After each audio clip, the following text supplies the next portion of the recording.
Oremos juntos. Dios Padre Santo, que creaste todas las cosas del cielo y de la tierra, te damos gracias por salvarnos, que somos pecadores. Oremos juntos. Dios Padre Santo, que creaste todas las cosas del cielo y de la tierra, te damos gracias porque salvaste a nosotros que somos pecadores y nos diste la esperanza de poder entrar al reino eterno. Te damos gracias porque siempre nos cuidas y nos ayudas mientras vivimos en esta tierra.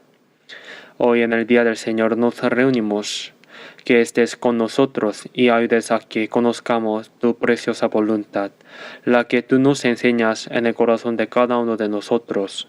Ayúdanos a saber lo que debemos hacer delante de ti, para que hasta tu venida guardemos la fe, vivamos de manera digna. El retiro de verano se sigue realizando y en el mismo momento está predicándose tu evangelio. Mueve el corazón de todos los que escuchan tu palabra y acompañan los labios de quienes la predican, para que por el poder del Espíritu Santo se cumpla la obra de que las almas perdidas vuelvan a ti.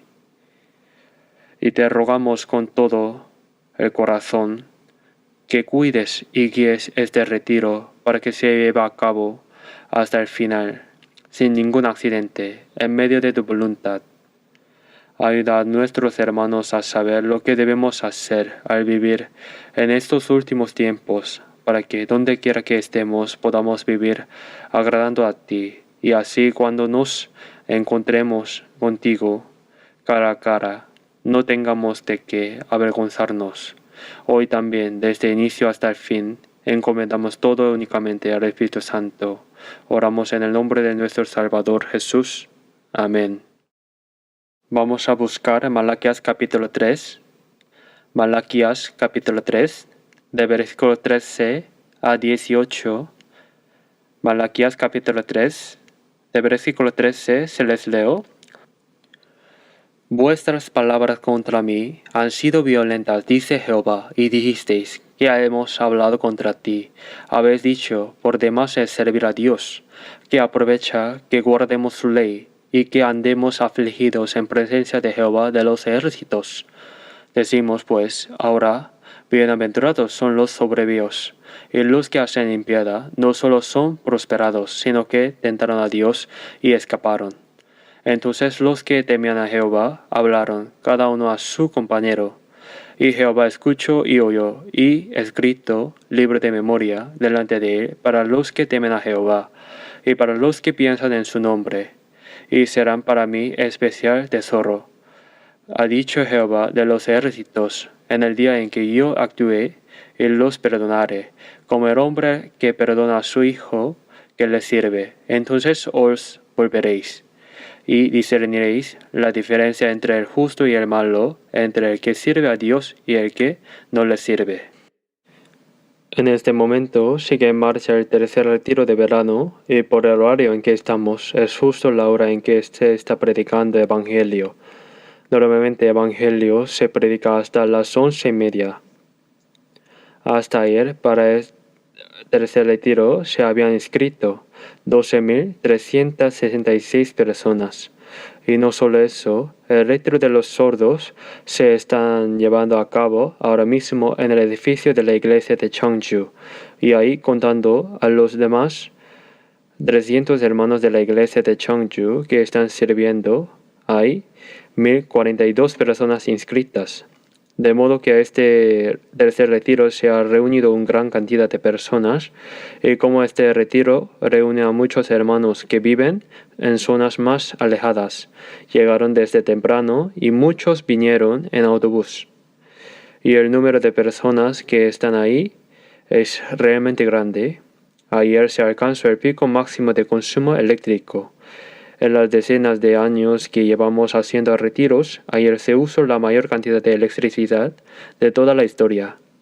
Supongo que es por el calor y porque hay mucha gente, pero en fin, en medio de este ambiente tan intenso, el retiro sigue adelante, así que les pido que sigan orando. Y como a partir de martes empieza nuestro 4 retiro. Les pido también que se preparen y oren por él. El mensaje de la palabra de hoy es: no te canses de esperar. El ser humano es por naturaleza un ser que espera. Cuando uno vive, siempre hay algo que desea. Y si eso que desea no se cumple, entonces espera con anhelo a que se cumpla. Hay quienes esperan con ansias que su hijo termine la universidad y consiga un buen trabajo. Y claro, también el que necesita conseguir empleo espera mientras envían su currículum vitae a decenas, tal vez cientos de lugares, presentando solicitud tras solicitud. Pero parece que hoy en día esto no es nada fácil.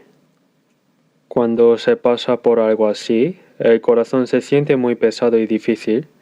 También hay quienes esperan para casarse con la esperanza de encontrar una buena pareja. Y los padres que deben ver casarse a sus hijos también se preguntan cuándo su hijo o su hija podrá encontrar a esa buena persona, y pasan mucho tiempo esperando y orando por ello.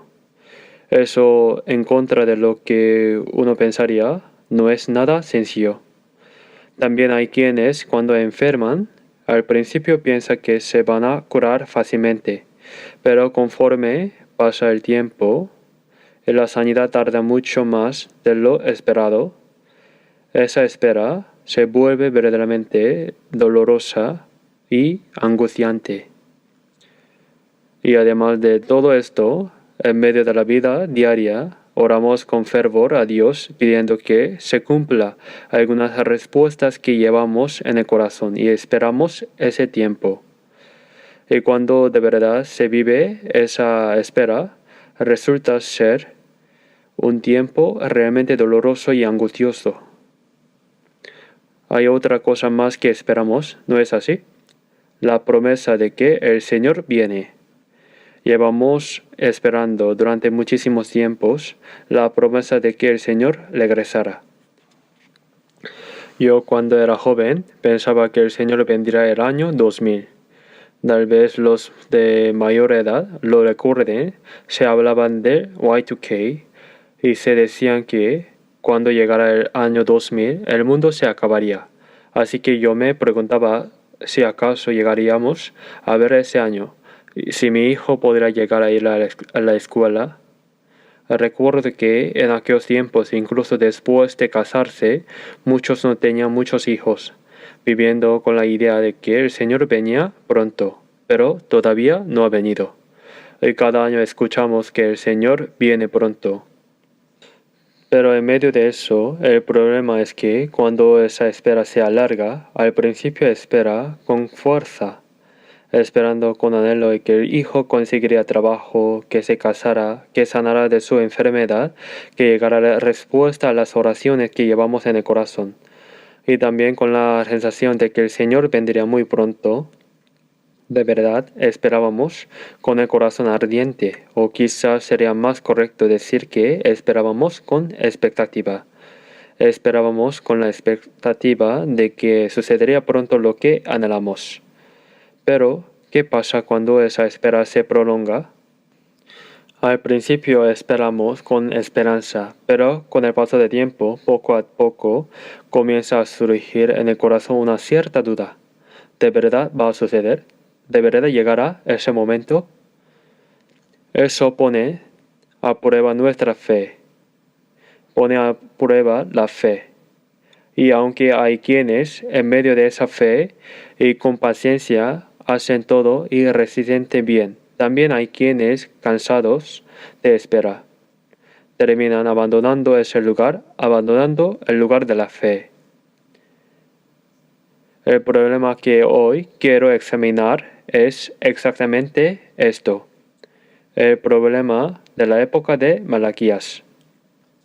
Los hermanos de Malaquías son creyentes que vivieron unos 400 años antes de que Jesús viniera. Pero estos creyentes de la época de Malaquías se habían alejado bastante de la fe.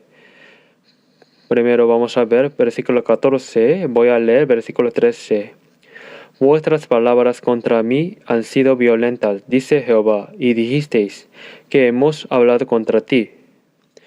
Dios dice que en la época de Malaquías, ustedes, sus creyentes, es decir, el pueblo de Israel, dijeron palabras violentas, palabras que no eran buenas contra Dios, y aún así respondían, ¿cuándo hicimos eso? ¿Con qué palabra te hemos ofendido? Dicen. Y sigamos con el versículo 14. Habéis dicho, por demás es servir a Dios, que aprovecha que guardemos su ley, y que andemos afligidos en presencia de Jehová de los ejércitos. Esto es lo que decían el pueblo de Israel en la época de Malaquías.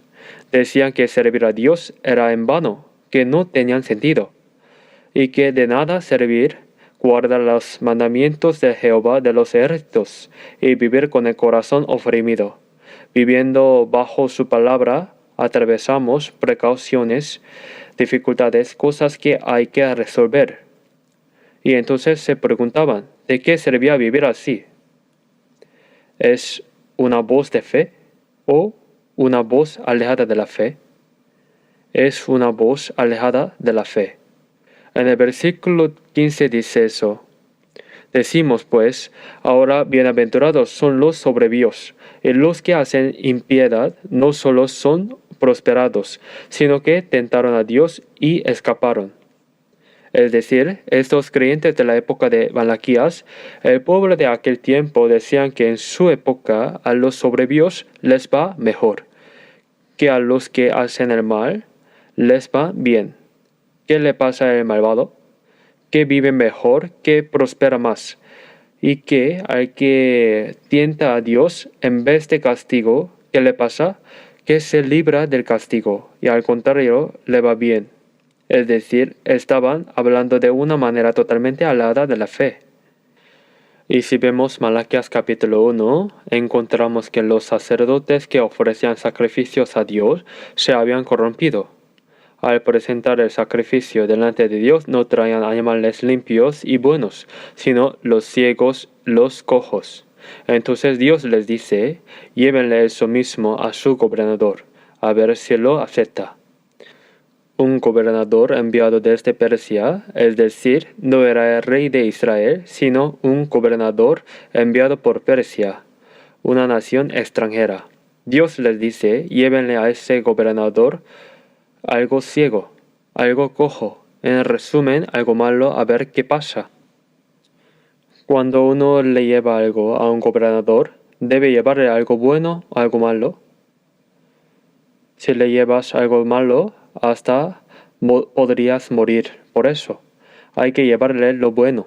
Pero a Dios le ofrecían cualquier cosa, sin cuidado. En el capítulo 3 encontramos otras cosas más, no diezmar. ¿Qué les dijo Dios? Que estaban robando lo que era suyo. ¿Cuándo le hemos robado a Dios? Preguntaron. Era por el diezmo. En una palabra, la fe de los creyentes de la época de Malaquías, del pueblo de Israel de aquel tiempo, era, como dirían hoy, una crisis total. Estaban completamente derrumbados, en un estado de colapso espiritual absoluto. Entonces, los creyentes de Malaquías eran, desde el principio, personas de fe mala, de raíz podrida. No, de ninguna manera. Al contrario, sus padres, sus abuelos, tenían una fe realmente admirable. Le pasemos brevemente la historia de Israel.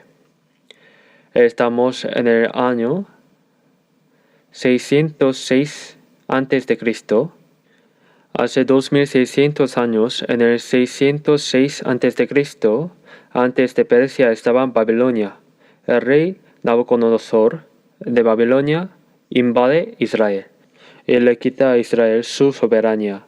Pero en ese momento no lo destruye por completo, sino que pone un rey títere y se retira. En ese momento se lleva cautivos a algunos de la familia real de la nobleza. ¿Quién fue una de esas personas llevadas cautivas en aquel entonces? Daniel. ¿En qué año? En el 606 a.C. Recuérdenlo bien. En el año 606 a.C. y luego, después de eso, invade 2 veces más. En total, Nabucodonosor invade 3 veces.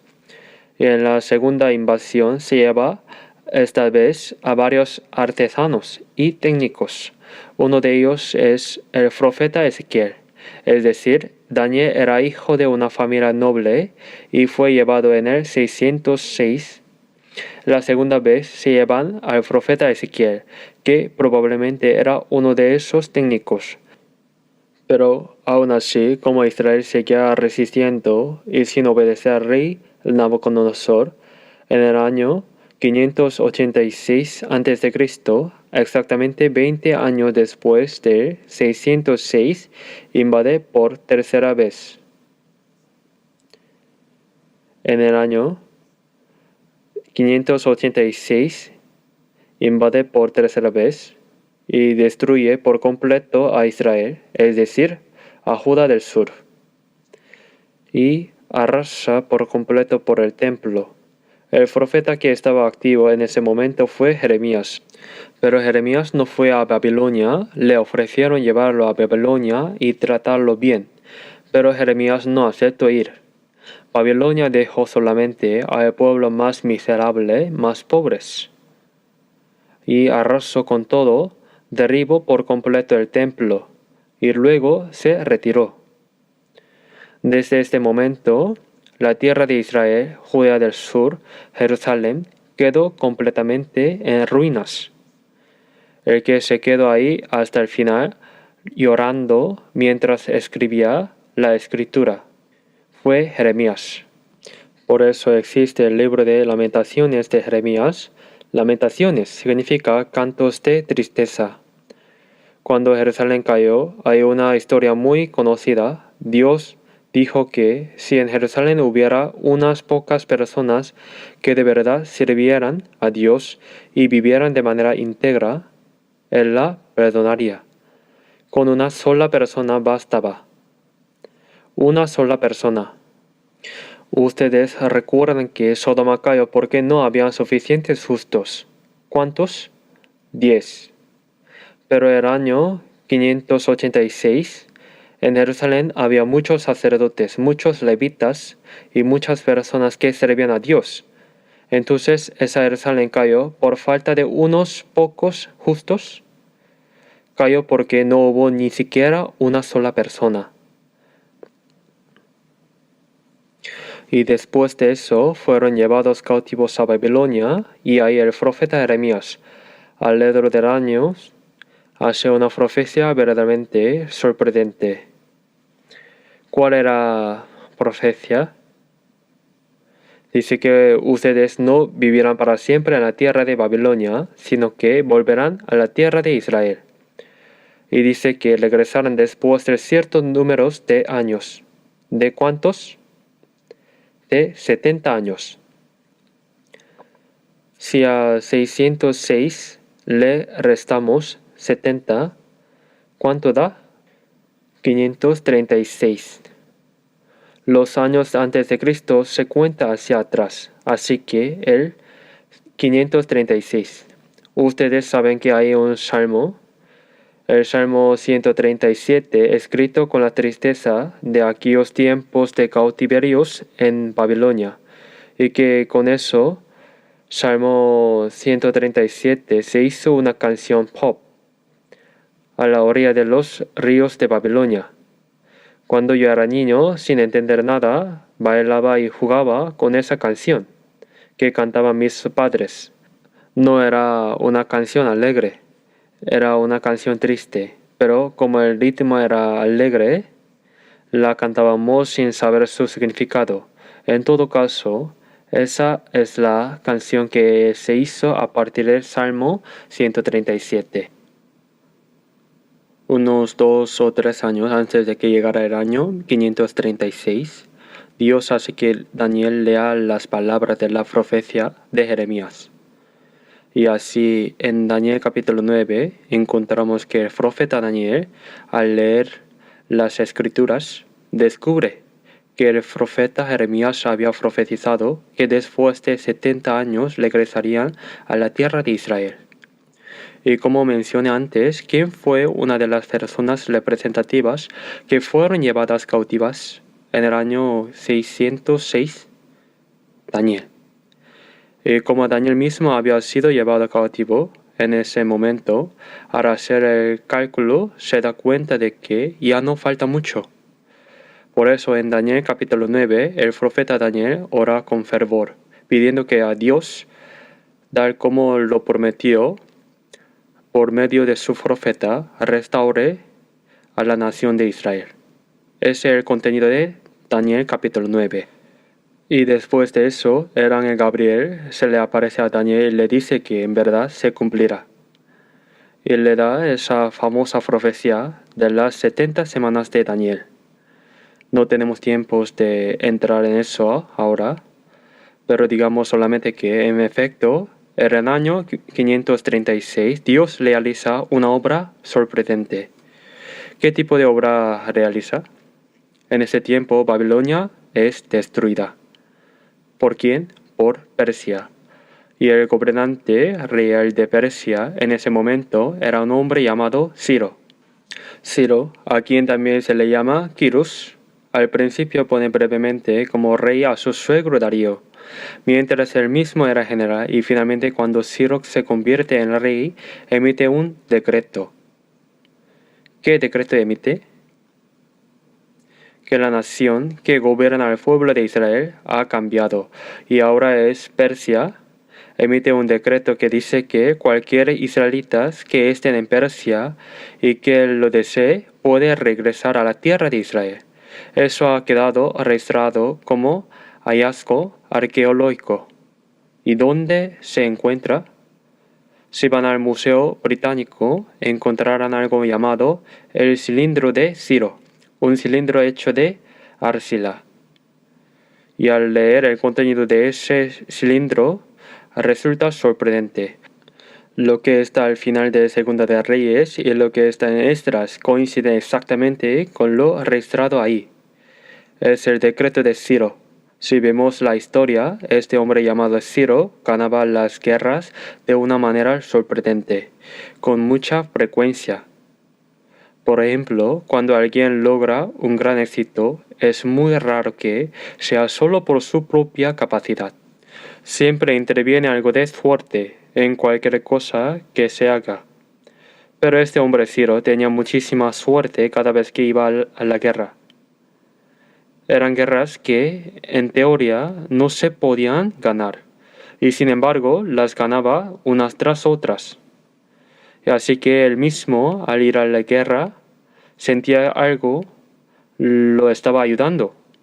Si ve el libro de Daniel detalladamente, se ve que el profeta Daniel llega a ocupar el cargo más alto, tanto en Babilonia como después en Persia. Ustedes recuerdan la historia de Daniel en el foso de los leones, ¿verdad? Eso no ocurrió en tiempo de Babilonia, sino en tiempo de Persia. Y esto sucedió justo cuando Ciro, antes de convertirse en rey, había puesto brevemente como rey a su suegro Darío. En ese momento se nombró primer ministro al profeta Daniel. Y cuando los funcionarios de la nación conquistadora Persia vieron que Daniel, alguien de una nación derrotada, era puesto en un cargo tan alto, ¿qué sintieron? Sintieron mucha envidia y celos. Y así, para atrapar a este hombre inocente, crearon una trampa. Si oraba, lo echarían al pozo de los leones. Establecieron una ley que exigía adorar a otro dios, y así lograron que Daniel fuera arrojado al pozo de los leones. Pero gracias a Dios, aunque Daniel fue arrojado al pozo de los leones, la boca de los leones quedó cerrada. ¿Qué hizo Dios? Les cerró la boca. Y después de sacar a Daniel de ahí, cuando echaron a los que lo habían acusado, ¿qué hicieron los leones antes de que sus cuerpos tocaran el suelo? Los desgarraron y se los comieron. Esto está registrado en la Biblia, y eso ocurrió precisamente en Persia. Entonces, ¿lo sabía además el rey Darío que mencioné antes? ¿También Ciro? ¿Lo sabía o no? Claro que lo sabía. Si leen el libro de Daniel, verán que se dice que Daniel vivió hasta la época del rey Ciro. La historia de Ciro está registrada. ¿Dónde? En el libro de Isaías. Si quieren estudiar con más detalle todas estas cosas que estoy contando ahora, tan rápidamente, pueden aprenderlas bien en nuestra Academia Bíblica. Isaías es un libro escrito alrededor del año 800 antes de Cristo. Entre los años 700 y 800, es decir, unos 200 años antes de que este hombre llamado Ciro apareciera en el mundo. El propio nombre Ciro ya estaba registrado por medio del profeta Isaías, así que estaba profetizado que liberaría a Israel, y sin duda debió de haber alguien que le hizo saber esto a Ciro. ¿Quién creen que fue? El profeta Daniel. Porque no debía de haber nadie que no conociera a Daniel, aquel que salió con vida del foso de los leones. En ese entonces, incluso los reyes de las naciones extranjeras, ¿qué hicieron todos ellos? Reconocieron a Dios. Hay una frase que leí en un libro en el pasado y que me conmovió profundamente el corazón.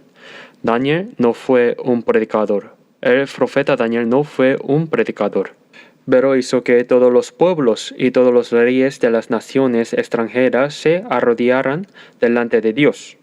Todos los pueblos extranjeros, los pueblos de Babilonia y de Persia, los reyes de Babilonia y de Persia, ¿quién fue el que hizo que se arrodillaran delante de Dios?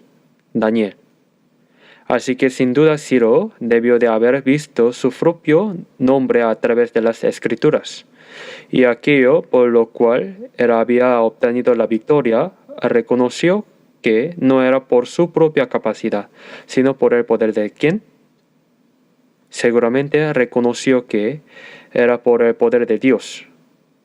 Y podemos ver esto en el hecho de que hoy en día no vamos con frecuencia a un país llamado Irán, pero si buscan en Naver, verán que bastante coreanos han ido ahí.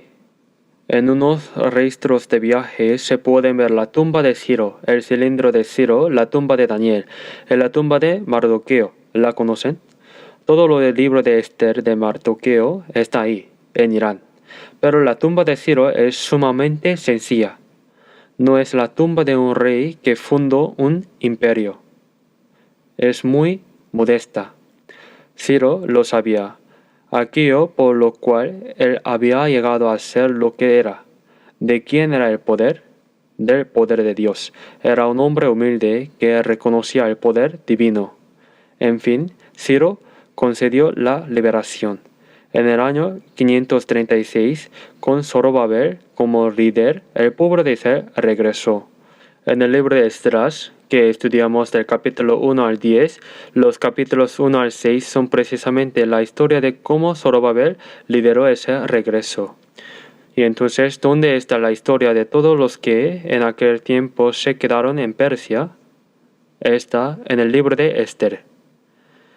Mardoqueo y los demás que aparecen en el libro de Esther son personas que no regresaron de Persia a Israel. Pero de los que regresaron de Persia a Israel, hubo más de 50,000 personas. Entonces, había más gente que se quedó en Persia o más gente que regresó. Los que se quedaron son muchísimos más. Los que regresaron son una minoría. Entonces, esa minoría era gente de fe fervorosa o gente que vivía de manera descuidada. Eran personas de una fe verdaderamente ferviente. Zorobabel. ¿Quién era Zorobabel? Descendiente de David. Es decir, está en la genealogía de Jesucristo. Y de haber existido la nación, él habría sido rey. Como la nación había sido destruida, no pudo llegar a ser rey. Pero ese hombre lideró el regreso del año 536, de modo que estas personas eran gente con fervor de fe extraordinario. Pero al principio, cuando llegaron, trabajaron con mucho ánimo y empezaron a reconstruir el templo destruido. Al principio, mientras hacían diversas obras en el terreno del templo, las naciones vecinas les puso tantísimos obstáculos que la obra se detuvo por completo. ¿Por cuánto tiempo se detuvo? Se detuvo durante 20 años. Así que, según la Biblia, el terreno del templo quedó puesto, pero ahí crecieron hierbas y hasta los animales salvajes andaban. En este momento, los que habían venido a construir el templo, que al principio trabajaron con entusiasmo, terminaron agotados por muchos obstáculos que enfrentaron a su alrededor y se quedaron detenidos. Entonces Dios envió a un profeta. ¿A quién envió como profeta? Si bien el final de la Biblia está Ageo, Zacarías, Malaquías. Envió como profeta a Ageo, el primero de los últimos 3 libros de la Biblia. ¿Cuál creen que es el tema del libro que escribió el profeta Ageo? El tema del libro de Ageo es: lo voy a hacer. ¿Qué hacer o no hacer? Habían empezado a construir el templo y se detuvieron. Así que habían que terminarlo pronto. ¿Hasta cuándo? Si uno lee el libro de Ageo, encuentra que Dios les habla a personas que en vez de construir el templo, se dedicaron a arreglarse sus propias casas y se distrajeron con otras cosas. Les dice que, aunque trabajen mucho, es como si tuvieran un saco con agujeros, porque no lograron juntar nada. Hay palabras de ese tipo. Cuando el profeta Ageo fue y habló, la gente le cobró fuerzas.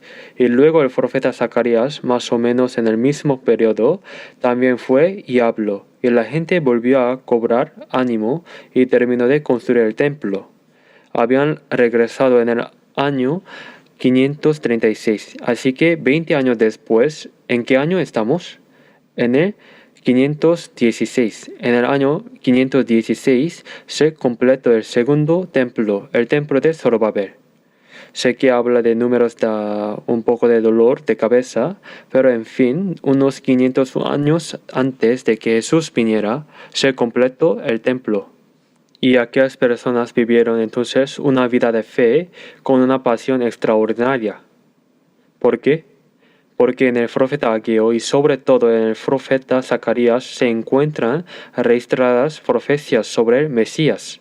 Está escrito que sus pies se posarán sobre el monte de los olivos, al oriente de Jerusalén, que se partirá de este a oeste, que fluirán agua, y que nuestro Señor Jesús regresará al monte de los olivos en los últimos tiempos. ¿Y dónde está la profecía que dice que el Mesías entrará por la puerta dorada? Esa puerta que está cerrada está en Zacarías. Y no solo eso, la profecía de que Jesús entraría montado sobre un polino, un burrito, ¿dónde está también? Está escrita en Zacarías. Está escrito que así será el día de Jehová, que sobre todos los que atacaron Jerusalén vendrá una plaga. Mientras la persona sigue de pie, los ojos se le pudren por dentro y la lengua también. ¿Y dónde está esta palabra también? En el libro de Zacarías. El profeta Zacarías profetizó no solo la primera venida de Jesucristo, sino también su segunda venida.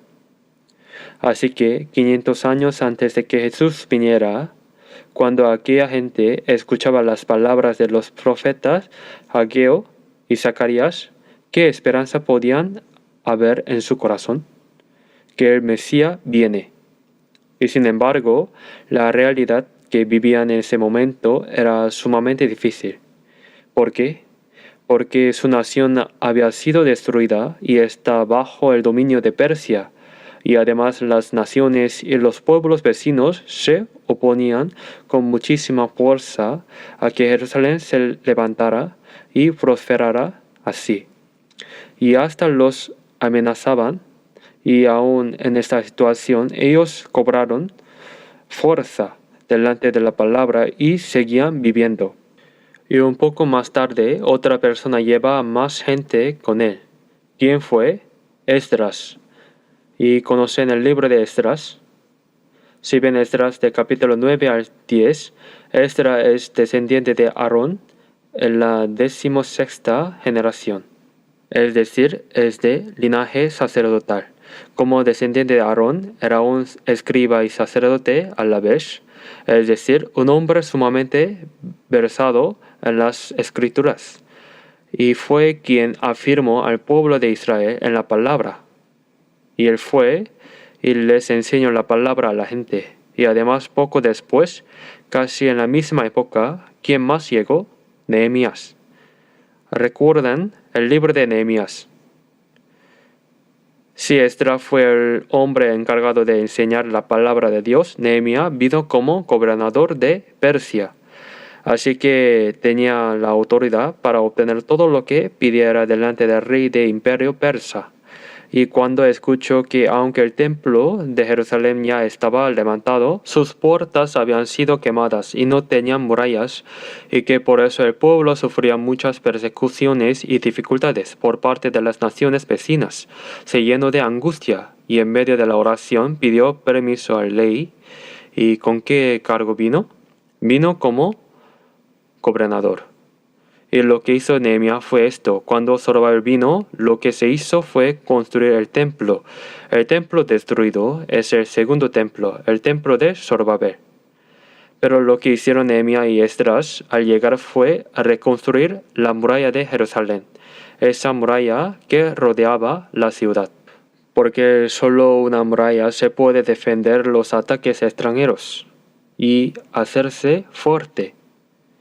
Y mientras Nehemías estaba de gobernador, ¿quién enseñaba la palabra de Dios? La enseñaba Esdras. Y como Nehemías era gobernador, tenía poder político, ¿no es cierto? Con ese poder hizo que el pueblo de Israel estuviera muy despierto en la fe. Y lo que ellos esperaban era, ¿a quién? Al Mesías. La expectativa de que el Mesías vendría se mantuvo hasta más o menos el año 450.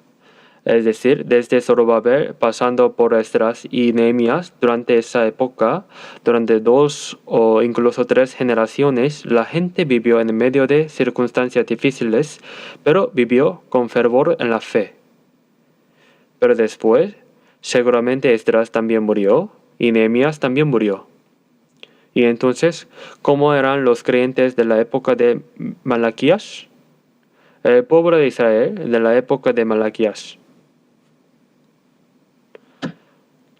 Ya estamos entrando al siglo IV, más o menos al principio del siglo IV. Probablemente sería la generación de los hijos o de los nietos de aquel Nehemías o aquel Esdras de quienes hablé antes. Y en esa generación de los hijos o de los nietos, ¿qué pasó con su fe? En una palabra, se derrumbó por completo. Parece que he explicado el trasfondo demasiado largo. Ahora llegamos a la época de Malaquías. Como dije antes, la generación de aquellos padres, abuelos y bisabuelos que habían vivido con tanto fervor y habían partido de ese mundo. Y una vez que cambió la generación, llegó el momento en que ellos comenzaron a hablar de esta manera. Se levantaron con palabras violentas contra Dios y decían que servir a Dios era en vano, que de nada servía vivir guardando los mandamientos de Jehová de los ejércitos. Decían que el soberbio le va bien, que al que hace el mal le va próspero, que al que tienta a Dios se le libera del castigo. Pero yo sirvo a Dios y vivo esperando al Mesías, y aún así nuestra época es demasiado difícil. ¿Por qué? Porque seguían bajo el dominio de Persia. Las naciones extranjeras a sus alrededores buscaban cualquier oportunidad para devorar a Israel. En cuanto Israel hacía algo pequeño, lo amenazaban, y a veces incluso llegaban a la violencia física real. y al vivir así, el pueblo de Israel se derrumbó mucho en su fe. ¿Cuál creen que fue la razón? Porque la espera se prolongó demasiado. Y la razón por la que hoy pienso en esta palabra es que esta época se parece mucho a la nuestra. La época de Malaquías era, en primer lugar, una época que esperaba a Jesús en su primera venida. Es decir, era una época que esperaba al Mesías en su primera venida. ¿A quién espera nuestra época hoy? Esperamos a Jesús en su segunda venida. En la época de Malaquías también había muchas profecías de que el Mesías vendría. El profeta Isaías lo dijo, el profeta Zacarías del que habla antes también lo dijo, y cada vez que hablaban los profetas, especialmente en el caso del profeta Malaquías que profetiza de manera correcta sobre Juan el Bautista, había muchísimas profecías. Los profetas hablaron mucho sobre la venida del Mesías. Y en nuestra época, ¿hay o no hay una promesa sobre la segunda venida? Sí la hay, y esa promesa es sumamente clara. Pero, aunque la primera y la segunda venida son distintas, a partir de aquí tiene algo en común. Esperábamos, pero viene o no viene. La espera se alarga. Cuando Dios lo miró, en realidad 20 o 30 años no es mucho tiempo. Pero desde el lado del ser humano es un tiempo tremendamente largo. Tal vez sea toda una vida. Así es toda una vida, así que la espera se prolonga demasiado. Y cuando se prolonga tanto, incluso alguien que al principio vivía con verdadero fervor y con fuerza delante de Dios, poco a poco si espera y nada llega, termina desanimándose. Cuando éramos jóvenes, tuvimos un solo hijo cada uno, pero con el paso del tiempo, uno tras otro comenzaron a traicionar esa decisión. Empezaron a tener un segundo hijo con una diferencia de edad considerable. Hay quienes no pudieron tenerlo, pero también hubo bastantes casos de quienes al esperar y ver que el Señor no venía, decidieron tener un segundo hijo. Claro, no es el 100% de los casos, pero cuando uno espera pensando que el Señor vendrá pronto y vive con fervor y luego el Señor no viene, eso produce desánimo y a veces también surge cierta duda. Y cuando eso sucede, existe una alta probabilidad de que se aleja de la fe, porque tenemos un cuerpo y por eso poco a poco nos vamos secularizando. ¿Qué es la secularización? ¿Qué es lo que se considera bueno? Al final, lo que más importa es el dinero. Si miramos alrededor, vemos que a la gente del mundo le va bien. La gente del mundo, sea lo que haga, puede invertir en bolsa o comprar propiedades y ver cómo suben de valor. Y mientras tanto, yo sin saber nada de eso, viví como un tonto. Y de repente pienso, ¿acaso yo he vivido como un tonto? ¿Habré vivido de manera necia? Y ese pensamiento es precisamente el comienzo de una cierta secularización. Entonces, ¿por qué creen que la gente de la época de Malaquías cayó en la corrupción? En una palabra, porque la espera se prolongó demasiado. Como dije antes, en el año 536 comenzaron a regresar, y aunque al principio fue difícil, construyeron el templo, y aunque también fue difícil, vinieron Esdras y luego Nehemías, y también construyeron la muralla. Y vivieron un tiempo de gran fuerza, un tiempo de verdadero avivamiento espiritual. Pero cuando ese periodo de avivamiento terminó, y todos aquellos fueron partiendo hacia la presencia del Señor, los hijos que quedaron, al ver que la espera se alargaba tanto, comenzaron a ver la realidad frente a sus propios ojos. En primer lugar, económicamente las cosas estaban difíciles. La vida era dura y agotadora. La gloria de la nación no se restauraba. El reino mesiánico que esperaban no se cumplía. Así que la gente termina diciendo esto, que servir a Dios era en vano. Pero aquí el problema no es el sufrimiento en sí mismo, sino que la interpretación que le dieron a ese sufrimiento de la espera fue errónea. Y por eso su actitud terminó cambiando por completo. Sabían que, si vemos la Biblia, la obra de Dios siempre atraviesa un tiempo de espera. ¿Cuántos años esperó Abraham? Como mínimo desde que recibió la promesa de Dios hasta que nació su hijo. Esperó al menos 25 años y tuvo a su hijo en un momento humanamente imposible. Cuando ya estaba viejo y su esposa Sara había dejado de menstruar, en ese momento imposible para que una mujer pudiera concebir, Dios le dio a su hijo Isaac. Saben también que a José, hasta los 17 años, su padre lo amaba, pero después fue vendido como esclavo y en medio de una situación miserable, pasó al menos 13 años atravesando lo más miserable que un ser humano puede vivir, hasta que finalmente llegó a ser primer ministro. Y que del rey David, Samuel vino y lo unió. Pero Saúl intentó matarlo, y David tuvo que huir durante al menos 15 años. Aquel que había sido unido tuvo que esquivar innumerables amenazas de muerte hasta llegar a ser rey. Y Moisés, después de decidirse a rescatar al pueblo de Israel, terminó convertido en homicida y huyó al desierto de Madián. ¿Cuántos años estuvo en el desierto de Madián?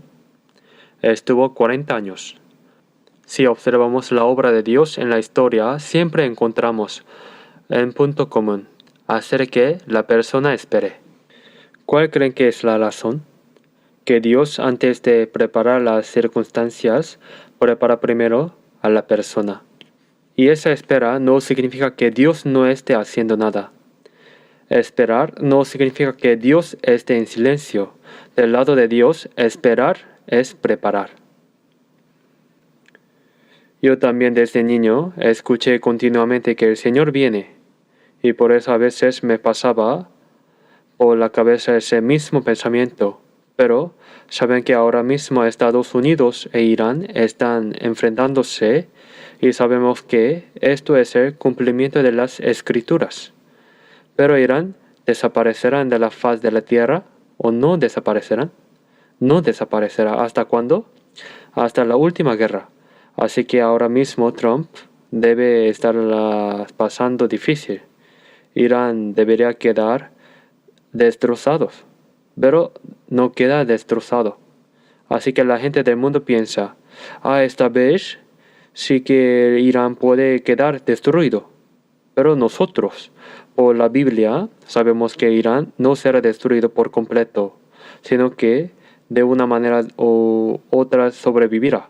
Claro que quedará muy empobrecido y las cosas se pondrán muy difíciles para ellos, porque la última guerra viene, en parte, a llevarse cosas, pero no a hacerlos desaparecer del todo. Sabemos eso a través de la Biblia, y al ver esto, ¿qué pensamiento nos viene? Que el Señor está trabajando. Permítanme compartir un pensamiento personal, algo así como una teoría propia. Es solo mi opinión. A mí Trump no me cae bien. Emocionalmente habla de manera muy imprudente y hace cosas muy extrañas. Pero últimamente, en cierto sentido, le tengo gratitud.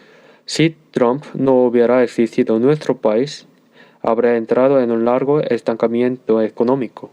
Según mi opinión personal, casi todas las industrias que tiene nuestro país se solapan con las de China. Y contra China no podemos ganar. Si compitiéramos directamente, nuestro país realmente habría vivido en un modo de bajo crecimiento. Últimamente, ¿a nuestro país le está yendo bien o no? Estados Unidos ha detenido a China. Y qué bendición tan grande que tenemos. A nivel mundial, la mejor calidad de toda industria manufacturera. Aparte de China, no hay ningún país occidental que sin nuestro país pueda hacer prácticamente nada, ya sea energía nuclear, industria de defensa o nuestros semiconductores. ¿Por causa de quién cambió esta orden internacional? Por causa de Trump. Esto es para opinión personal. Eso es solo mi pensamiento. Podría estar equivocado. Pienso que como nosotros predicamos el Evangelio con fervor, quizá Dios verdaderamente nos está dando una oportunidad de estos últimos tiempos. Esto es completamente mi pensamiento personal. Si de verdad no se hubiera detenido a China de esta manera, no podríamos estar haciendo lo que estamos haciendo ahora. Y de repente Rusia también empezó una guerra y por todas estas cosas, en fin, pienso de esta manera. Pero no lo interpreten en exceso, por favor. Y aunque emocionalmente no me cae bien, pero otro lado a veces también le tengo cierta gratitud. Disculpen, quizá haya alguien a quien le guste Trump. Es simplemente mi opinión personal. Pero en fin, si lo vemos bien, esto que llamamos espera casa mucho. ¿No es cierto? El Dios quien está preparando, Dios de ninguna manera está en silencio. Está preparando. Incluso ahora mismo Dios está trabajando. Saben que si de verdad nosotros en nuestro país predicamos el Evangelio con fervor, Dios nos protege. Esto también es pura opinión personal. Este verano hace mucho calor, pero aún así se puede vivir más o menos. Se puede vivir un poco. En Europa dicen que la gente se está muriendo de calor, por el calor. Así que también me pregunto si esto será una protección de Dios, ya que tenemos que hacer letra de todas formas. Como evangelizamos con fervor, Dios nos ayuda. Y aunque pueda parecer que tiene sentido, en cualquier caso, Dios nos protege y nos cuida para que podamos predicar el Evangelio. En estos últimos tiempos, Dios está trabajando, y como todavía hay personas a quienes se les debe predicar el Evangelio y evangelizar, por eso Dios espera un poco más. Y otra de las razones por las cuales la gente de la época de Malaquías se derrumbó de esa manera es que sentía que a los malos les iba bien. Vamos a buscar Malaquías capítulo 2, versículo 17. Habéis hecho cansar a Jehová con vuestras palabras y decís, ¿en qué le hemos cansado? En que decís, cualquiera que hace mal agrada a Jehová, y en los tales se complace, o si no, ¿dónde está el Dios de justicia?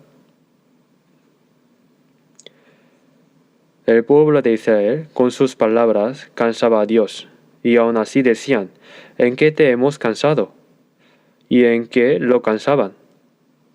En que decían que a todo el que hace el mal, Jehová lo mira con agrado, que el que hace el mal prospera y debería recibir castigo. Pero, ¿cómo era la realidad? Que Jehová lo mira con agrado, significa que le va bien. Así que eso delante de Dios se convierte en un gozo para el malo, según ellos.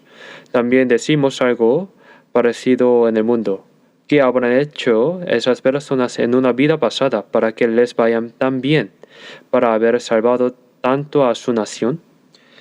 Eso mismo decían ellos. Y luego decían, ¿dónde está el Dios de justicia? Es decir, preguntan si Dios en verdad existe, si esto realmente tiene sentido. Es decir, no podían entender por qué a los malvados les iban bien, y por eso su fe se derrumbó. Y por eso terminaban diciendo que servir a Dios era en vano. Pero aquí hay algo que está mal. Cuando uno se decepciona, que viene después, viene el resentimiento. La decepción trae resentimiento y cuando el resentimiento se agrava, uno se vuelve cínico. Y poco a poco se vuelve indiferente hacia Dios. Y luego todo se vuelve mera formalidad. porque de todos modos hay que cumplir, y al final se termina cayendo en la corrupción, decepción, resentimiento, cinismo, indiferencia, fe meramente formal, y de ahí a la corrupción. Y ese es el camino. Ese fue el camino de la gente de la época de Malaquías. ¿Por qué creen que fue así? En la época de Malaquías, si lo resumimos en pocas palabras, se derrumbaron en varios frentes. Y en primer lugar se derrumbó el sacrificio. En el capítulo 1 vemos que traían animales enfermos, animales cojos. Al presentar el sacrificio delante de Dios había que ofrecer una ofrenda. Si tenían ovejas, cabras o vacas, ofrecer las mejores les dolían.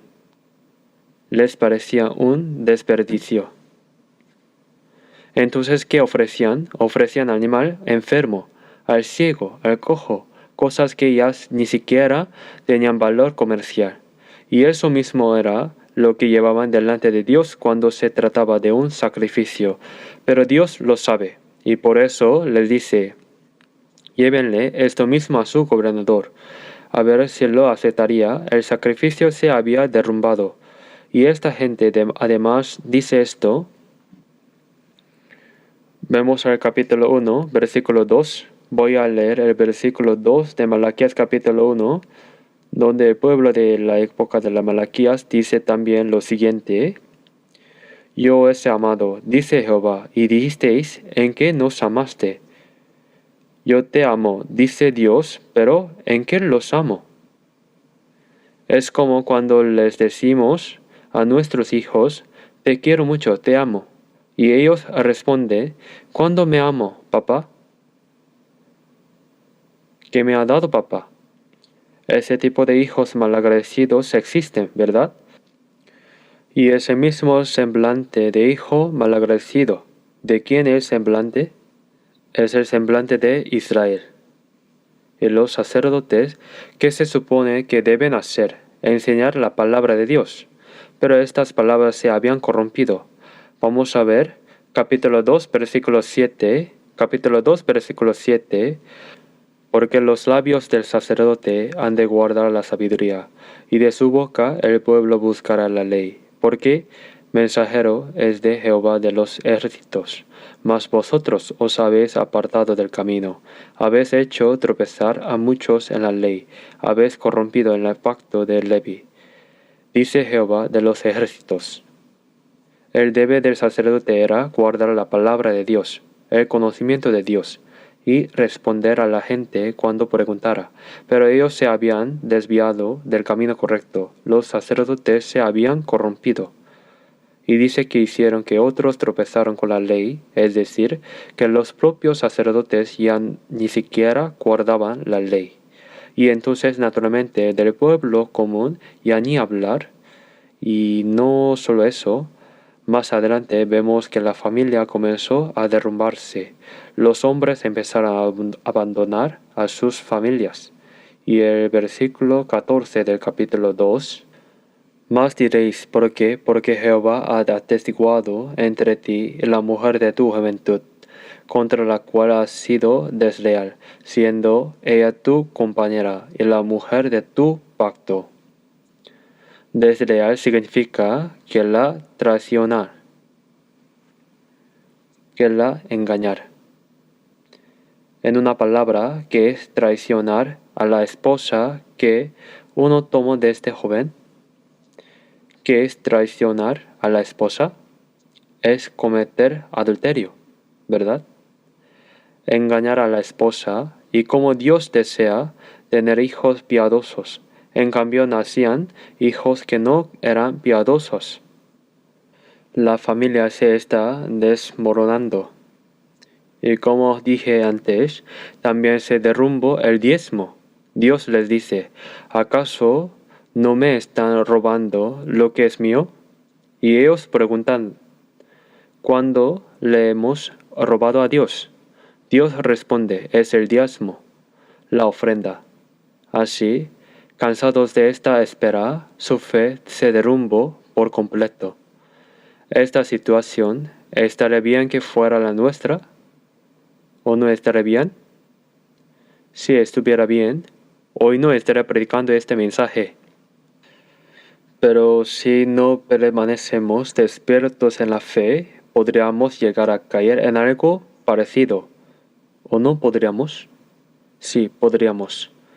Nuestra época es realmente una época espiritualmente peligrosa. Y espiritualmente es una época en la que es fácil cansarse, tal como en la época de Malaquías.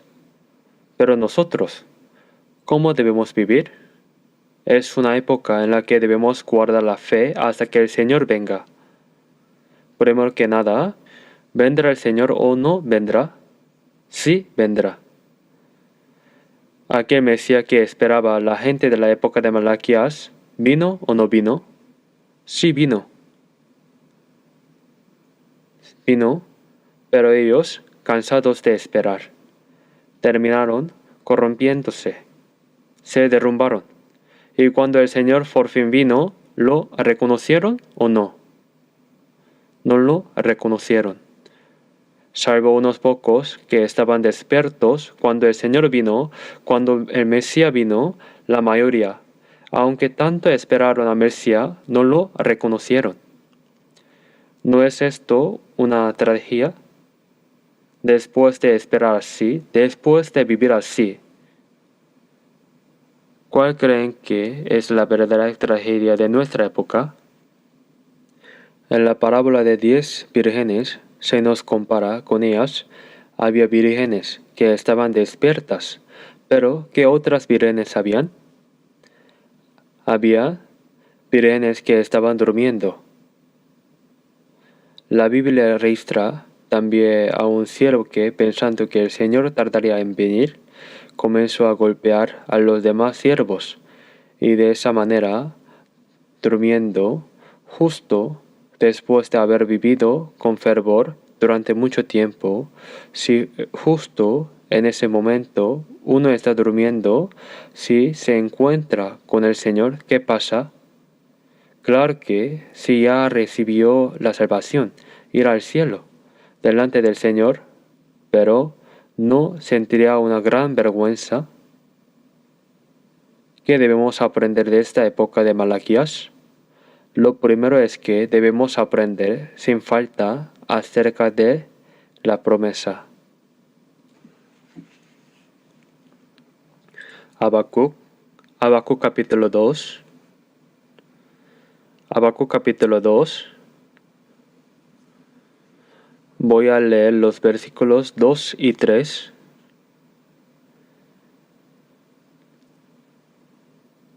Y Jehová me respondió y dijo: escribe la visión y declara en tablas, para que corra el que leeré en ella. Aunque la visión tardará aún por un tiempo, mas se apresurará hacia el fin, y no mentirá. Aunque tardaré, esperarlo, porque sin duda vendrá, no tardará. El libro de Habacuc trata de una época en la que a la gente malvada le iba demasiado bien. Por eso el profeta Habacuc le hace una pregunta a Dios. El entorno es parecido al de la época de Malaquías. En la época de Malaquías, como a los malos les iba bien, ¿qué hizo el pueblo de Israel de aquel tiempo?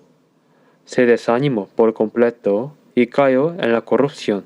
Pero Habacuc, en lugar de desanimarse, ¿qué hizo delante de Dios? Hizo una pregunta. Esa es la diferencia. Dios, porque a los malos les va bien. Y entonces Dios, al recibir esa pregunta, le da una respuesta. Y eso es el contenido del capítulo 1. Ahí dice que Dios enviará a Babilonia para castigar a esos malvados. Levantará a Babilonia para castigar a los malos. Pero al escuchar eso, a Habacuc le surge una duda aún mayor. Dios, aún así nosotros somos tu pueblo. Pero Babilonia no solo es gente extranjera, sino que hablando en términos del mundo, son personas todavía peores que el pueblo de Israel. ¿Cómo puedes enviar a gente todavía peor para castigar a tu pueblo, Israel? Dios, ¿no te parece que esto no está bien? preguntó así. Entonces Dios le da a Habacuc una segunda respuesta, que es justo lo que acabamos de leer. Que Babilonia es solo una vara que Dios usa. Usa esa vara para castigar. Y también dice que Babilonia, por sus propios pecados, será juzgada por Dios con justicia. Y al escuchar eso, el profeta Habacuc entiende la voluntad de Dios y compone aquel canto tan conocido. ¿Qué tipo de canto compone? Componen algo así. Voy a leer también versículo 16. Hoy se conmovieron mis entrañas, a la voz temblaron mis labios. Cuando escucho, es decir, cuando escucho el plan de Dios, sus entrañas se entremecieron y sus labios temblaron por causa de esa voz. ¿Cuál es ese plan? En pocas palabras se refiere a que en el futuro Israel será destruida. Se refiere a que Judá del sur caerá. Por eso es algo que hace temblar. Pudrición entró en mis huesos, y dentro de mí me estremecí. Si bien estaré quieto en el día de la angustia, cuando suba el pueblo, el que lo invadirá con sus tropas. Al saber que viene a atacarnos, que vamos a caer, es algo que hacer temblar. Pero eso es el big picture de Dios. Es algo que Dios ha planeado y que Él mismo lleva a cabo, y así la voluntad de Dios se cumple. Al comprender esto es cuando llega a decir estas palabras. Leamos juntos los versículos 17 y 18. Aunque la higuera no florezca, ni en las vides haya frutos, aunque falte el producto de olivo, y los labradores no den mantenimiento, y las ovejas sean quitadas de la majada, y no haya vacas en los corrales, con todo yo me alegraré en Jehová, y me gozaré en el Dios de mi salvación. Cuando estalla la guerra y todo se pierde, ¿queda algo o no? No queda absolutamente nada.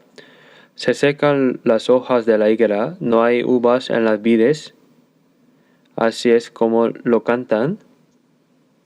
No hay olivos, nada. No hay vacas en el establo, no hay nada. Pero, ¿qué es lo que dice? Que se alegrará en Jehová. En realidad no es exactamente lo mismo. Para la época en la que vivimos, va a ser una época en la que nos vaya bien o va a ser una época sumamente difícil y complicada.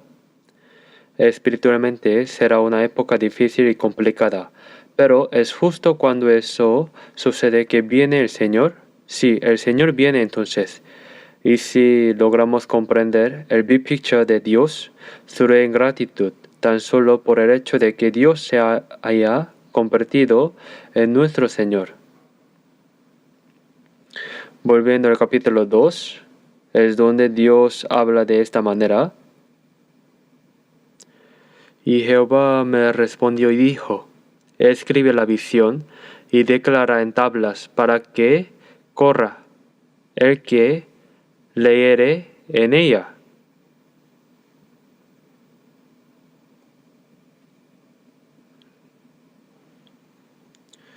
Aunque la visión tardará aún por un tiempo, mas se apresura hacia el fin y no mentirá, aunque tardaré esperarlo, porque sin duda vendrá, no tardará.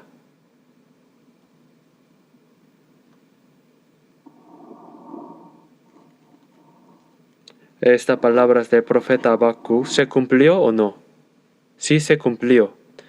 Cuando el Señor vino, es decir, no en su segunda venida, sino en su primera venida, desde el punto de vista humano, parecía que se retrasaba, que las cosas no salían como uno pensaba, y que tardaba.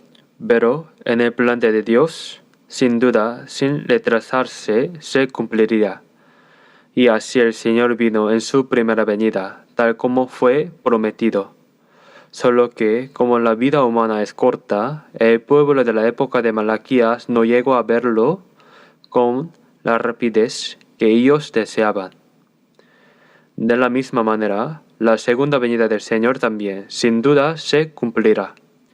Debemos saber esto por medio de la palabra, y no debemos juzgar con ligereza la justicia de Dios. ¿A qué me refiero?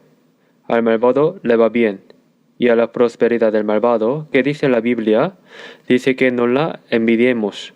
En el Salmo 73 dice que fue solo al entrar al santuario de Dios que comprendió el fin de ellos. ¿Dónde se decide realmente el resultado final? No es en este mundo. ¿Dónde se decide quién realmente va a estar bien al final? Se decide cuando estemos delante de Dios. En este mundo, si vemos la Biblia, hay algo realmente curioso. Personas que comieron tanto que se les salen los ojos, que mueren cómodamente, y a las que la gente lloran desconsoladamente. Pero en un instante, ¿a dónde van? Van al Hades. Pero los que viven en la fe deben estar despiertos delante de Dios, y Dios les prometió que Él mismo les dará su recompensa cuando estén delante del Señor. Entonces, ¿qué es lo que ahora nosotros debemos hacer? Lo importante que es, primero, debemos estar despiertos. Vamos a buscar San Mateo capítulo 24. San Mateo capítulo 24.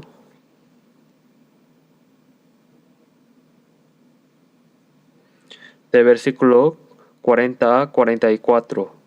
Se les leo. Entonces estarán dos en el campo, el uno será tomado y el otro será dejado. Dos mujeres estarán moliendo en un molino, la una será tomada y la otra será dejada. Velad pues, porque no sabéis a qué hora ha de venir vuestro Señor.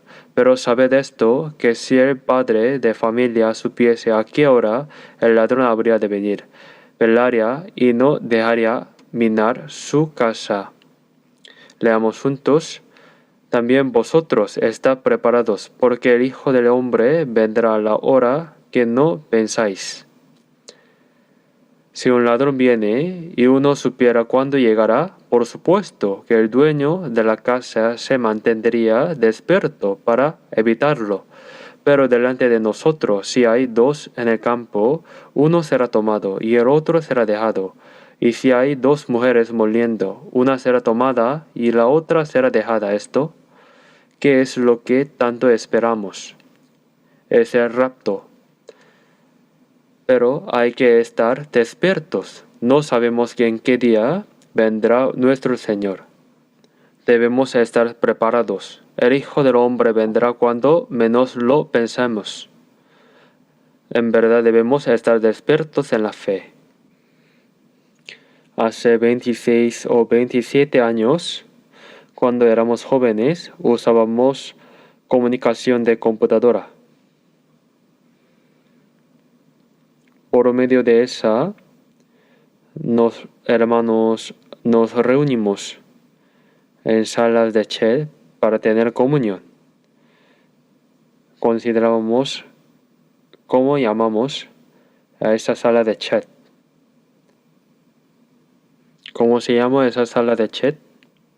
Los que están despiertos es el origen de nuestra página web actual.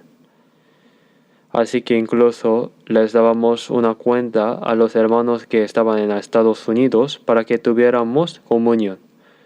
Y afuera de Seúl, en Daejeon o en cualquier otra región, pudimos tener comunión en esa manera.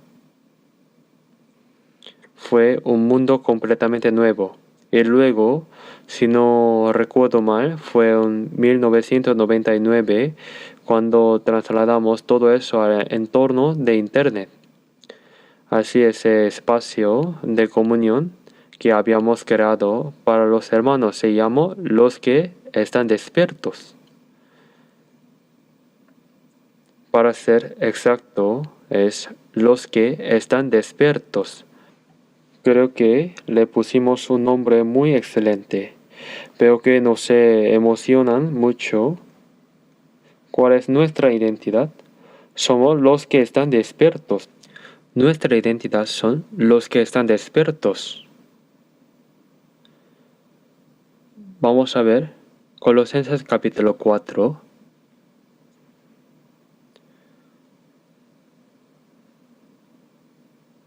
Colosenses capítulo 4, versículo 1.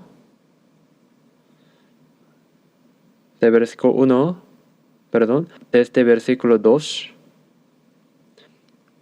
Perseverad en oración, velando en ella con acción de gracias, orando también al mismo tiempo por nosotros, para que el Señor nos abra puerta para la palabra, a fin de dar a conocer el misterio de Cristo, por el cual también estoy preso, para que lo manifieste como debo hablar. Esta palabra habla de dos cosas realmente importantes que debemos hacer en estos últimos tiempos. La primera, ¿cuál es? Perseverad en la oración, velando en ella con ¿qué? Con acción de gracias. Debemos estar despiertos. Y cuando estemos despiertos, ¿qué es lo que debemos hacer? Orar. Porque esto de estar despierto no es nada fácil. Aunque suena cómico, voy a contarles una historia real. Yo era joven en ese tiempo.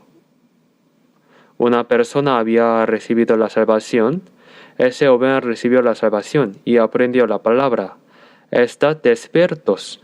Como a los 3 días vino a la reunión, se veía sumamente cansado. Es una historia real, de verdad, así que le pregunté, hermano, ¿por qué se ve usted tan cansado? Y me respondió que, como le habían enseñado a estar despierto, había hecho en un gran esfuerzo por no dormir, pero que poco a poco se había ido quedando dormido al escuchar ese testimonio que hicieron todos. Se rieron. Hermanos, estar despierto no significa que no debas dormir físicamente, sino que no debes volverte insensible espiritualmente. ¿Cierto?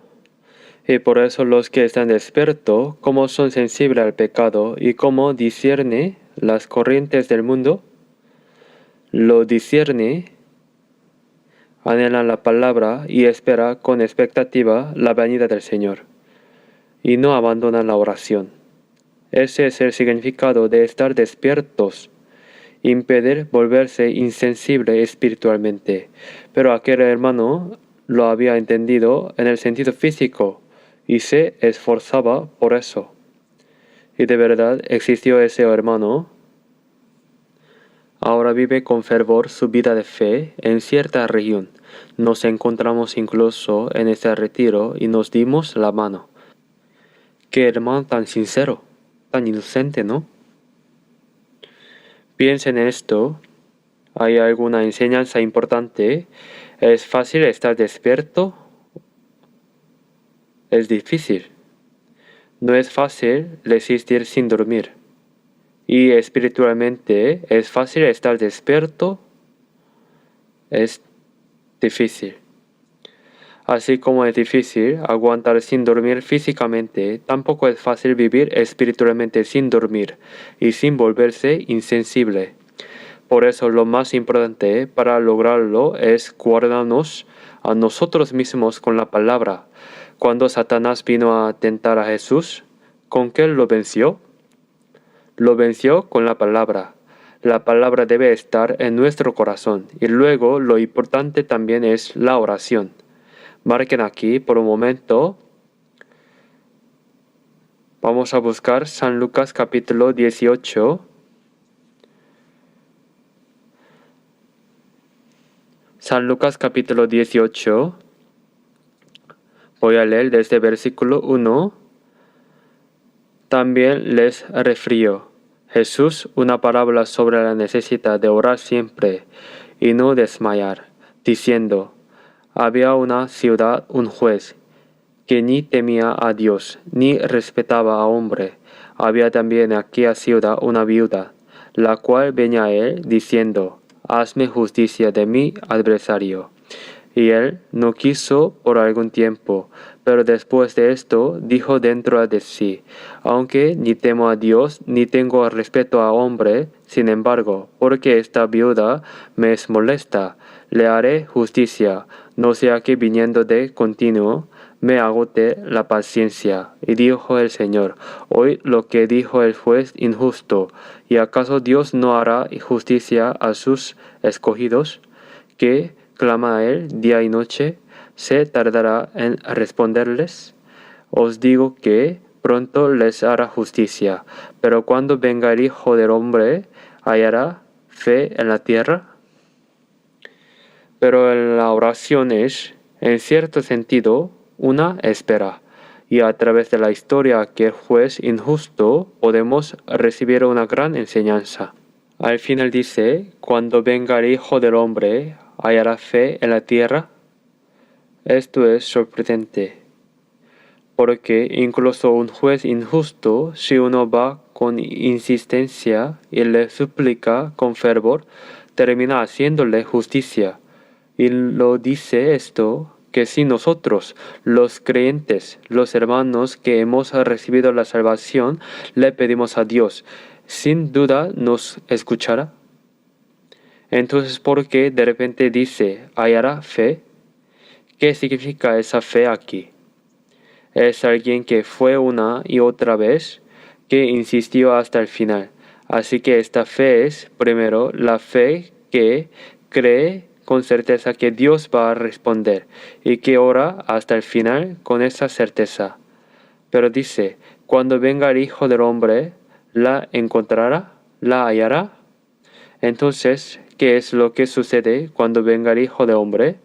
Si aplicamos esto a la segunda venida, entonces se trata de un creyente que vive con la mirada puesta en el nombre del Señor y que empieza a pensar, como esto no se cumple y no se cumple, uno empieza a pensar, ¿cuándo vendrá? ¿De verdad Dios está trabajando? Debería simplemente rendirme, pero cuando Jesús dice, la encontrará cuando yo venga, lo que está preguntando es, ¿cuántas personas creen que habrá que sigan orando así, sin parar, hasta que yo vuelva? ¿Eso significa que no serán muchas o pocas? Significa que serán pocas. Entonces, ¿qué es esta fe? Es una fe que perversa con paciencia. Es decir, es la fe paciente que sigue orando y esperando sin desanimarse hasta que el Señor venga. Si lo que el Señor quiere decir con cuando el Hijo del Hombre venga es que probablemente serán pocos los que actúen así. Entonces a nosotros no se está diciendo que no hagamos ese, sino que esperemos con paciencia. ¿Qué nos dice que hagamos sin cesar? Que oremos. Y incluso un juez injusto escuchó, ¿no habrá de escuchar Dios? Aunque yo tarde, aunque la respuesta se demore, ¿cuántas personas seguirán orando sin rendirse? Cuando el mundo se ponga cada vez más difícil y la fe se vaya enfriando, ¿cuántos de verdad seguirán confiando en Dios hasta el final y orando? Aunque parezca que la respuesta se retrasa, ¿cuántos habrá que sigan sosteniendo hasta el final la certeza de que Dios sin duda está trabajando? Si el Señor nos hace esta pregunta, ¿qué tipo de persona debemos ser nosotros para poder responderle delante de Él? Debemos ser del tipo que dice, Señor, esto es demasiado, ¿de verdad no vienes? O, aunque la respuesta se retrase, tendré una fe que sigo orando. Señor, aunque tenga que esperar mucho tiempo, tendré una fe que no se desanima. Señor, aunque el mundo se vuelva más malvado, tendré una fe no dudar de ti. Señor, aunque parezca que tu segunda venida se retrasa, tendré una fe que se aferra a la esperanza hasta el final y vive delante de ti. Señor, tendré una fe que tiene la certeza de que la justicia de ti sin duda se cumplirá. Vamos a ver otra vez Colosenses capítulo 4, versículo 2. Perseverad en la oración, velando en ella con ¿qué? Con acción de gracias. Debemos estar despiertos con acción de gracias en oración. Es decir, debemos estar despiertos con una fe perseverante. Y además de eso, hay dos cosas más que Dios nos pide. Hebreos capítulo 10, una palabra que conocemos bien. Versículo 24 y 25, leamos juntos. Y considerémonos unos a otros para estimularnos al amor y a las buenas obras, no dejando de congregarnos como algunos tienen por costumbre, sino exhortándonos, y tanto más, cuanto veis que aquel día se acerca.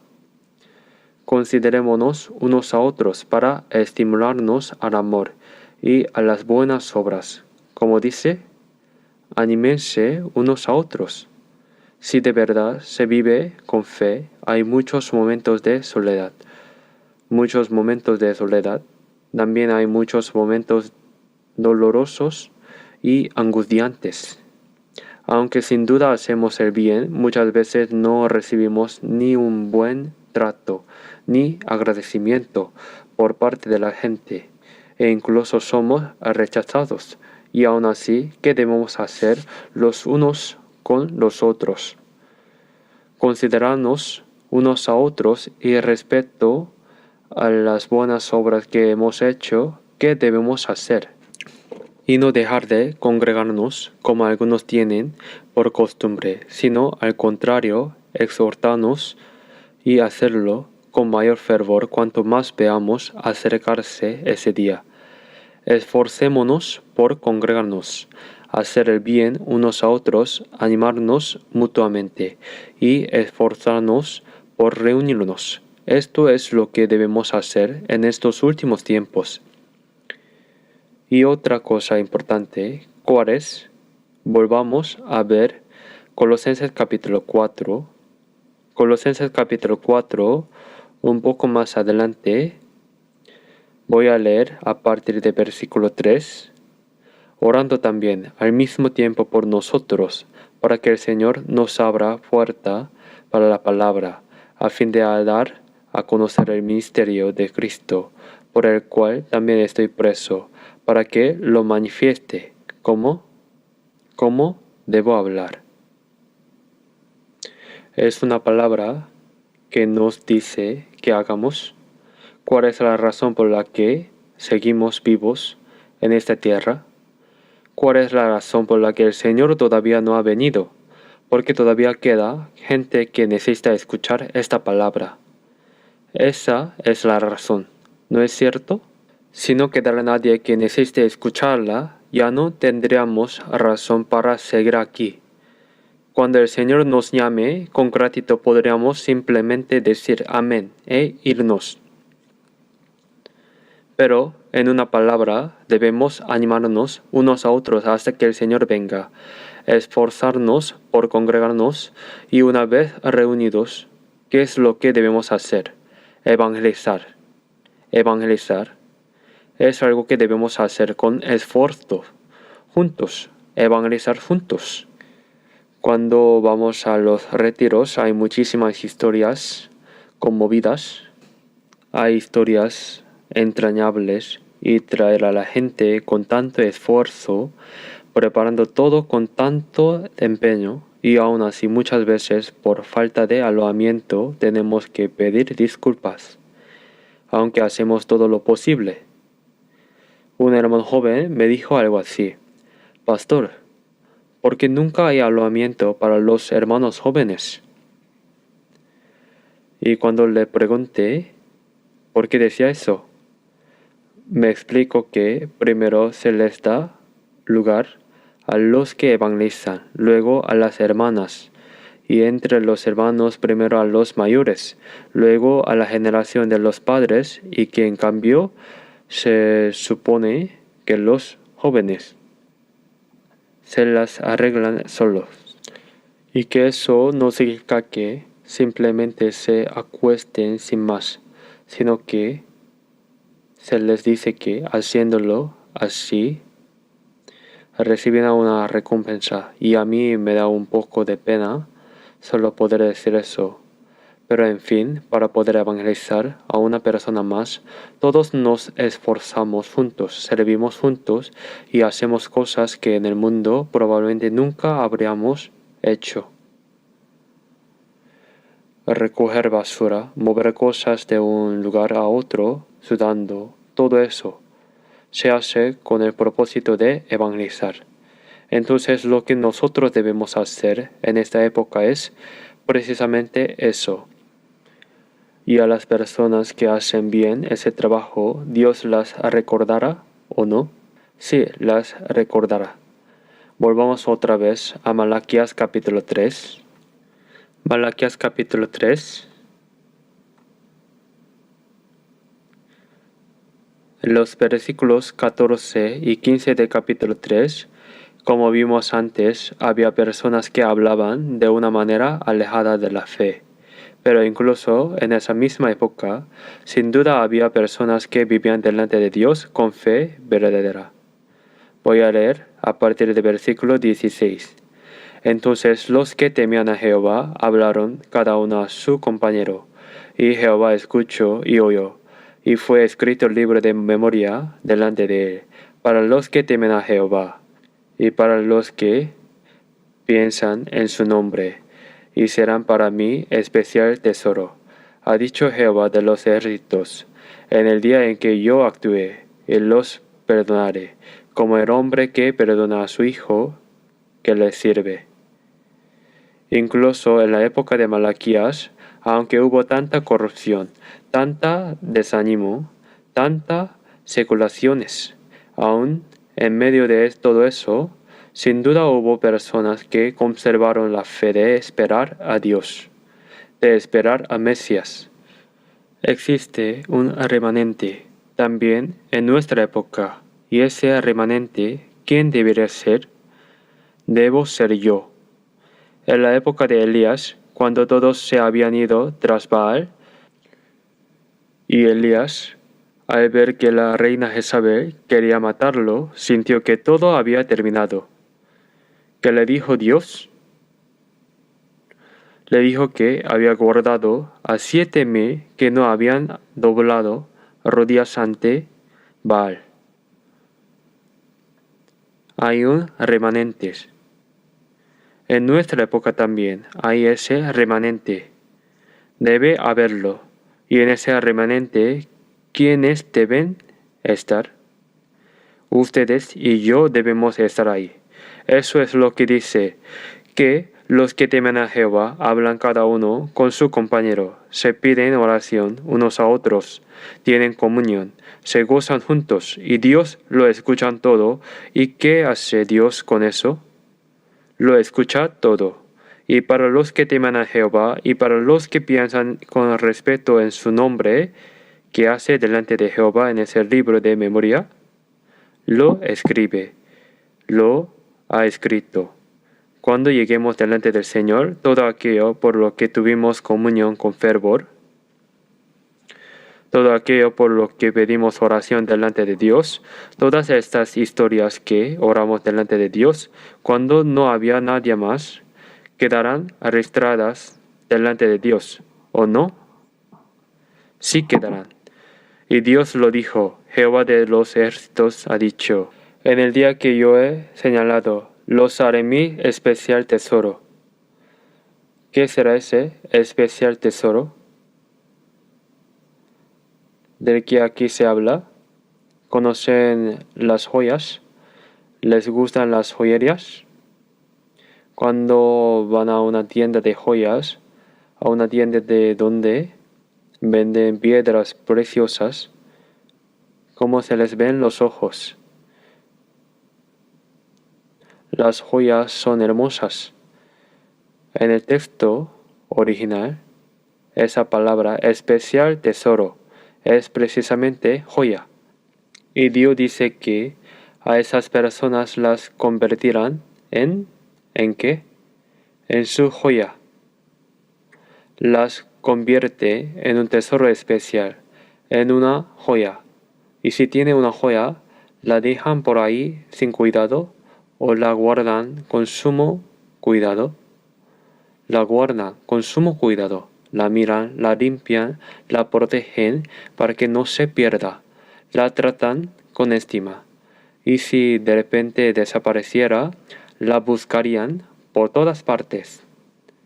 A mí me pasó algo así ayer. Estaba haciendo algo, hablando sin darme cuenta, y caminando ya estaba lejos de mi cuenta de que no tenía el reloj en la muñeca. ¿Dónde se me quedó? ¿Qué problema? ¿Se me habrá caído? Pero al llegar a la oficina, ahí estaba, exactamente en mi lugar. Y en esos pocos minutos, en los que pensaba a dónde podría haber ido, sentí una angustia muy grande.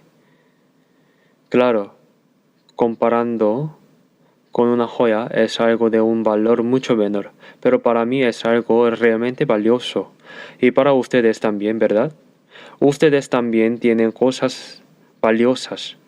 Y a esos creyentes, ¿en qué los convierte Dios? ¿En qué convierte a lo más precioso en una joya? Y entonces ustedes volverán y discernirán la diferencia entre el justo y el malo, entre el que sirve a Dios y el que no le sirve. ¿Saben qué es lo último que se registra en este libro de Malaquías? Al final mismo del Antiguo Testamento, en Malaquías, se registra algo sobre Juan el Bautista, el que prepara la venida de Jesús, el que prepara el camino. Veamos el final del capítulo 4, voy a leer los versículos 5 y 6. He aquí, yo os envío el profeta Elías, antes que venga el día de Jehová, grande y terrible. ¿Quién es el profeta Elías de que se habla aquí? Es Juan el Bautista. ¿Qué hacía el Juan el Bautista? Era la persona que guiaba a la gente hacia Jesús. Así que termina con la profecía de que el Mesías vendrá. ¿Con qué creen que termina el final de nuestra Biblia, el Apocalipsis? Vemos el último capítulo del Apocalipsis, versículos 20 y 21. Leamos juntos. El que da testimonio de estas cosas dice, ciertamente vengo en breve. Amén. Sí, ven Señor Jesús. La gracia de nuestro Señor Jesucristo sea con todos vosotros. El Antiguo Testamento termina con la historia de Juan el Bautista, quien prepara la venida del Señor en su primera venida. Anunció que el Señor vendría, y todo el Nuevo Testamento, es decir, toda la Biblia entera, ¿con qué termina el final? Amén. Sí, ven Señor Jesús, ciertamente vengo en breve. Amén. Ven Señor Jesús. Termina con la promesa de que el Señor viene otra vez. En nuestra época, aunque humanamente haya partes difíciles y complicadas, el Señor tal como lo prometió sin duda vendrá. Deseo de corazón que nosotros guardamos la fe hasta el final y que cuando estemos delante del Señor seamos creyentes que no duermen, los que están despiertos. Eso es lo que debemos hacer.